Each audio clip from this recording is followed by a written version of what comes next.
नमस्कार, मैं जसप्रीत कौर और आप देख रहे हैं एसके लाइव। आइए देखते हैं न्यूज हाइलाइट्स। अडानी समूह के मुखिया गौतम अडानी ने रिलायंस समूह के मुकेश अंबानी को फिर पिछाड़ दिया है। एक दिन पहले अंबानी ने एशिया के सबसे अमीर का ताज फिर हासिल किया, लेकिन गौतम अडानी फिर उनसे आगे निकल गए। जबकि बुधवार को भारत के सबसे बड़े अरबपति मुकेश अंबानी ने गौतम अडानी को पीछे छोड़ दिया। देश के लोगों को महंगाई से फिलहाल राहत मिलने की उम्मीद नहीं है या अभी और रुलाएगी। मार्च 2022 के बाद ही इसमें नरमी आएगी। आरबीआई ने इस बात की जानकारी दी। 2021 से 2022 के लिए उपभोक्ता मूल्य आधारित खुदरा महंगाई दर का अनुमान 5.3% बताया जा रहा है, लेकिन यह 6% के आरबीआई के दायरे के बाहर नहीं जाएगा। सिलीगुड़ी नगर निगम चुनाव के लिए थम गया प्रचार अभियान। सभी पार्टियों ने झोंकी अपनी ताकत। मतदान कल। सिलीगुड़ी के हर वार्ड में तृणमूल कांग्रेस, भाजपा, माकपा एवं कांग्रेस के द्वारा चुनाव प्रचार के अंतिम दिन रंगारंग रैली निकाली गई। किसकी होगी जीत और कौन बनेगा इस चुनाव का किंग मेकर, मतगणना के दिन ही सब साफ हो जाएगा। लेकिन इस बार के सिलीगुड़ी नगर पालिका चुनाव बेहद दिलचस्प और तगड़ा होने वाला है और काफी रोमांचक भरा भी। कूच बिहार जिला के दीनहाटा नगर पालिका के 16 वार्डों से 12 वार्ड में तृणमूल उम्मीदवार निर्विरोध चुनाव लड़ रहे हैं। दीनहाटा के महाकामा शासक राणा विश्वास ने बताया कि दीनहाटा नगर पालिका के वार्ड नंबर 6, 8 और 10 में चुनाव होंगे। 12 तारीख तक नामांकन वापस लिया जा सकता है। अभी तक वार्ड नंबर 6, 8, 10 की स्क्रूटनी पूरी नहीं हुई है। हालांकि जिस तरह से तृणमूल कांग्रेस ने 16 में से 12 वार्डों में निर्विरोध जीत हासिल की है, उससे स्पष्ट होता है कि दीनहाटा नगर पालिका में तृणमूल कांग्रेस बोर्ड का गठन करेंगे। जलपाईगुड़ी के वार्ड नंबर 14 के भाजपा चुनाव कार्यालय के उद्घाटन के मौके पर पार्टी के प्रत्याशी के साथ जलपाईगुड़ी सांसद डॉक्टर जयंत राय, जिलाधिकारी बापी गोस्वामी समेत अन्य जिला पदाधिकारी मौजूद रहे। वहीं पत्रकारों से बात करते हुए सांसद डॉक्टर जयंत राय ने तृणमूल कांग्रेस पर हमला कर बोला, दीनहाटा नगर निगम में जिस तरह तृणमूल ने 16 में से 12 सीट में जीत हासिल की है, उस संदर्भ में उन्हें तृणमूल कांग्रेस पर डर की राजनीति करने का आरोप लगाया है। निर्विरोध उम्मीदवारों की घोषणा करने के लिए तृणमूल पर जमकर बरसे।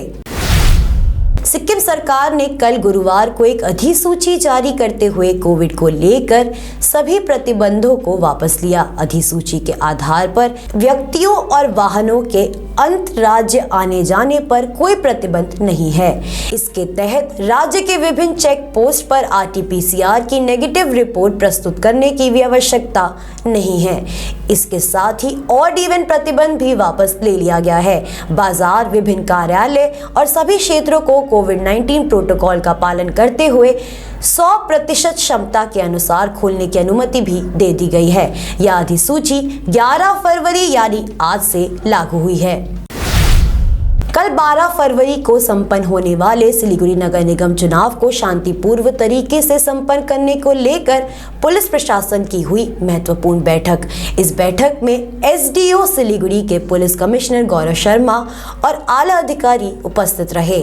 जहां 502 मतदान बूथों पर किस तरीके से तैनाती की जाएगी, इस पर चर्चा हुई। 2772 तैनात रहेंगे।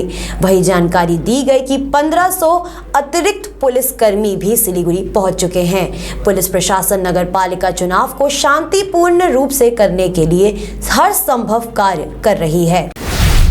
दिलीप कुमार वर्मा ममता बनर्जी के कार्यों से प्रेरणा लेकर खुद को समाज सेवा के काम में लगाए रखने के लिए जलपाईगुड़ी नगर पालिका के वार्ड नंबर 17 से तृणमूल प्रत्याशी के तौर पर चुनाव लड़ रहे हैं। उन्होंने कहा कि राजनीति का अनुभव कम होने के बावजूद भी अगर वह जीते तो लोगों की समस्या को दूर करनी उनकी पहली प्राथमिकता होगी।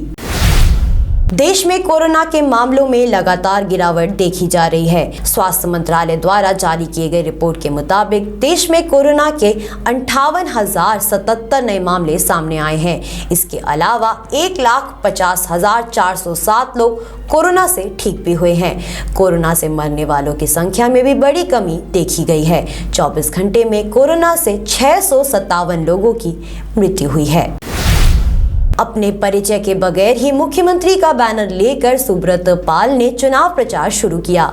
वह पेशे से वकील है। इस बार जलपाईगुड़ी नगर पालिका के 6 नंबर वार्ड से तृणमूल प्रत्याशी हुए हैं। उनकी आशा है कि उन्हें जनता से भारी समर्थन मिलेगा, क्योंकि प्रत्याशी बनने के बाद लोग उनके घर आकर बधाई दे रहे हैं, साथ ही विजयी होने की आशीर्वाद भी दे रहे हैं। न्यूज हाइलाइट्स में आज के लिए इतना ही। देखते रहिए SK लाइव।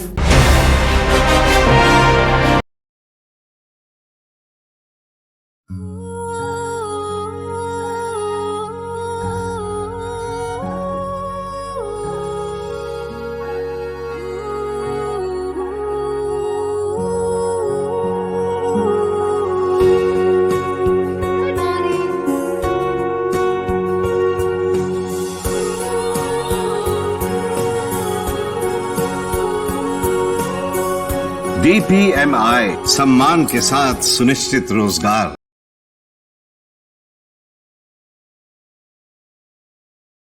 रेडीमेड गारमेंट्स की होलसेल दुकान, जहां मिले आपको सारा सामान। राजधानी गारमेंट्स है जिसका नाम। लेडीज हो या जेंट्स, बच्चों के लिए हो या बड़ों के लिए, विंटर कलेक्शन या समर कलेक्शन, नॉर्थ बंगाल की सबसे बड़ी होलसेल दुकान।